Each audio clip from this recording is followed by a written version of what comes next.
আসসালামু আলাইকুম বন্ধুরা, আজকে আমরা লেসন 3.35 ফ্যামিলি 3.5 সম্পর্কে জানবো। গত ভিডিওতে তোমাদেরকে ফ্যামিলির প্রথম 1.2 লেসন আমরা পাঠদান করেছি। তো চলো শুরু করি তাহলে।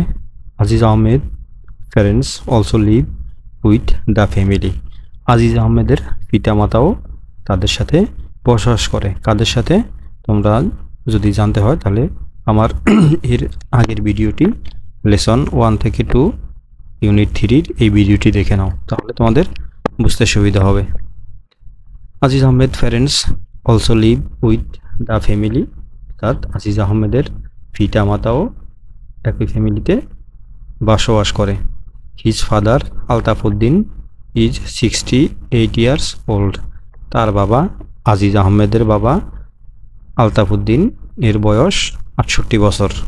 তোমরা মিনিংগুলো আগে পড়ে নিবা। আগে 68 বছর। হি ডাজ নট ওয়ার্ক নাও, তিনি এখন কোনো কাজ করেন না। হি ডাজ নট ওয়ার্ক নাও, তিনি এখন কোনো কাজ করেন না। কে কাজ করেন না? জামিল এবং ফাদারের দাদা। কার বাবা? আজিজ আহমেদের বাবা। But he was a government officer, কিন্তু সে একজন সরকারি কর্মকর্তা ছিল। Jahanara Begum is Aziz Ahmed's mother. জাহানারা বেগম আজিজ আহমেদের মা। আজিজ আহমেদের মা এবং ফারজানা এবং জামিলের কি হয়? ফারজানা এবং জামিলের দাদি। শি ইজ 64, তার বয়স 64 বছর। কার বয়স? জামিল এবং ফারজানার দাদির বয়স। She is a home maker, সে একজন গৃহিণী। She reads stories to Farzana and Jamil. She reads stories, সে গল্প পড়ে। ফারজানা এবং জামিলের গল্প পড়ে। কে? দাদি। দাদি ফারজানা এবং জামিলের গল্প পড়ে। দে বোথ প্লে ক্যারম, তারা একসাথে ক্যারম অ্যান্ড লুডো খেলাধুলা করে। উইথ দেয়ার গ্র্যান্ড চিলড্রেন, তাদের নাতিদের সাথে এরা ক্যারম এবং লুডো খেলা করে। তাহলে পুরো এই চারটা আমার পড়া শেষ। এখন কি করব? দেখো, তোমাদের জন্য কিছু কাজ দেওয়া হয়েছে। এতে দেখো, read and complete the chart with information about the family. এখন তোমরা যে গল্পটা পড়ছো, এই গল্প দিয়ে তোমরা এই যে খালি ঘরগুলো আছে, এগুলো কি করতে হবে? এগুলো আমাদের পূরণ করতে হবে। যেমন একটা পূরণ করে দেয়া আছে, দেখো, ফারজানার বয়স কত? 9 বছর। ফারজানা কি করে? ফারজানা একজন স্টুডেন্ট। ওয়ার্ক প্লেস, ফারজানা কি কোথায় পড়াশোনা করে সেটা। তাহলে আমরা এবার জামিলেরটা বের করি। আমরা তো পূর্বে জামিল পড়ে আসছি, যারা পড়ে নাও তারা পড়ে আসো। জামিলের বয়স কত? জামিল ক্লাস 4-এ পড়ে। জামিল 7 ইয়ার্স ওল্ড, তার বয়স কত? 7 ইয়ার্স ওল্ড। তাহলে এখানে জামিলের বয়স 7 বছর। 7 বছর সে কি হবে? সেও একজন স্টুডেন্ট। তার প্রতিষ্ঠানের নাম কি? সেম প্রতিষ্ঠান। হ্যাঁ, তাও সেম প্রতিষ্ঠান, চৌচুয়া গভর্নমেন্ট প্রাইমারি স্কুল। এবার দেখো, রেহানা বেগম, রেহানা পারভিন। রেহানা পারভিন কে? রেহানা পারভিন হলো জামিল এবং ফারজানার মা। তাহলে রেহানা পারভিন পাইলাম। রেহানা পারভিনের বয়স কত? 33। She works at a hospital in Kushtia. She is a doctor. তাহলে আমরা এবার তারটা ফিল আপ করে নিই। রেহানার এজ কত? এখানে তার এজ 33। সে একজন কি? ডক্টর। হ্যাঁ, সে একজন আচ্ছা, তোমরা ওইভাবে লিখে নেবা, সে একজন ডক্টর। তার ওয়ার্ক প্লেস কোথায়? কুষ্টিয়া হসপিটাল। পুরোটা তোমরা দেখে নিবা। তার work place, work at A Kushtia hospital in Kushtia. তারপরে কি আছে দেখো, তারপর আছে আজিজ আহমেদ। আজিজ আহমেদকে? আজিজ আহমেদ হলো পিতা, ফারজানা এবং জামিলের পিতা। তাহলে আজিজ আহমেদের এজ কত? 39। সে একজন কি? পাইলট। সে জব করে কোথায়? বিমান বাংলাদেশ এয়ারলাইন্স। তাহলে এবার আমরা তারটা ফিল আপ করি। তার এজ কত? এখানে তার এজ হলো 39। তার এজ 39। তার জব কি? তিনি হবে পাইলট। ওয়ার্ক প্লেস হবে বিমান বাংলাদেশ এয়ারলাইন্স।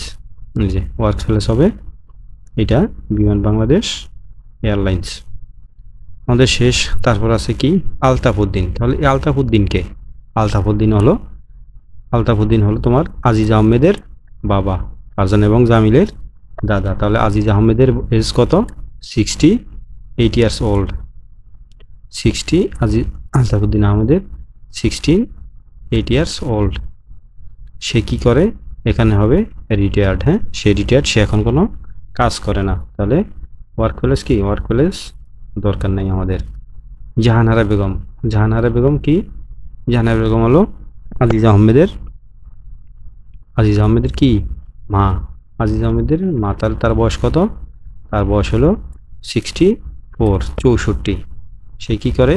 সে একজন হোম মেকার, তার ওয়ার্কপ্লেস নাই। এই রিড দ্য কমপ্লিট, তোমরা পুরো গল্পটি পড়ে এই এটা তোমরা কমপ্লিট করবে। দেখো এটা কমপ্লিট করার পর তারপর বিতে কি আছে? Complete the chart with information about your family. তুমি তোমার ফ্যামিলির তথ্য দিয়ে ইনফরমেশন শব্দের অর্থ হলো তথ্য, অ্যাবাউট অর্থ সম্পর্কে, ফ্যামিলি মানে পরিবার, ইউর মানে তোমার পরিবারের তথ্য দিয়ে এই চার্টটি তুমি ফিল আপ করো। এখানে নাম, তোমার বাবার নাম দিতে পারো বা তোমার নাম দিতে পারো, তোমার বয়স, তুমি স্টুডেন্ট হলে স্টুডেন্ট দিবা, কোথায় পড়ো সেই প্রতিষ্ঠানের নাম। দ্বিতীয়ত এখানে দিবা তোমার বাবার নাম, তোমার বাবার বয়স, তোমার বাবা কি করে, কোথায় জব করে। এখানে দিবা কি? তোমার মায়ের নাম, মায়ের বয়স, মা যদি হোম মেকার হয় হোম মেকার, জব করলে জব, আর এখানে দিবা প্রতিষ্ঠানের নাম। তাহলে আমাদের এটা চলে গেল এ বি এবং সিতে কি বলছে? Write a paragraph about your family. একটি প্যারাগ্রাফ শব্দের অর্থ অনুচ্ছেদ। প্যারাগ্রাফ শব্দের অর্থ কি? অনুচ্ছেদ। একটি অনুচ্ছেদ লিখো অ্যাবাউট ইউর ফ্যামিলি, তোমার পরিবারের সম্পর্কে। ইন ইউর এক্সারসাইজ বুক, তুমি এই যে বইটি পড়েছ এই বইটির উপর ভিত্তি করে তুমি তোমার ফ্যামিলির সম্পর্কে একটি অনুচ্ছেদ লেখো। ইনফরমেশন ইন অ্যাক্টিভিটি বি, অর্থাৎ এই যে অ্যাক্টিভিটি আমরা যেটা পড়লাম এই বি এটা অনুসারে পুরোটা পরে তুমি তোমার ফ্যামিলি সম্পর্কে একটি অনুচ্ছেদ তৈরি করো। তো আজ এই পর্যন্তই বন্ধুরা। পরবর্তীতে আমি তোমাদের ফ্যামিলিটিরই এই অধ্যায়টি শুরু করব। তবে তুমি তার আগে ফ্যামিলি এবং এই দুইটি লেসন কমপ্লিট করবা। তো তোমরা আমাদের নতুন ভিডিও পেতে আমাদের চ্যানেলটি সাবস্ক্রাইব করে রাখবা। এই পর্যন্তই। আসসালামু আলাইকুম।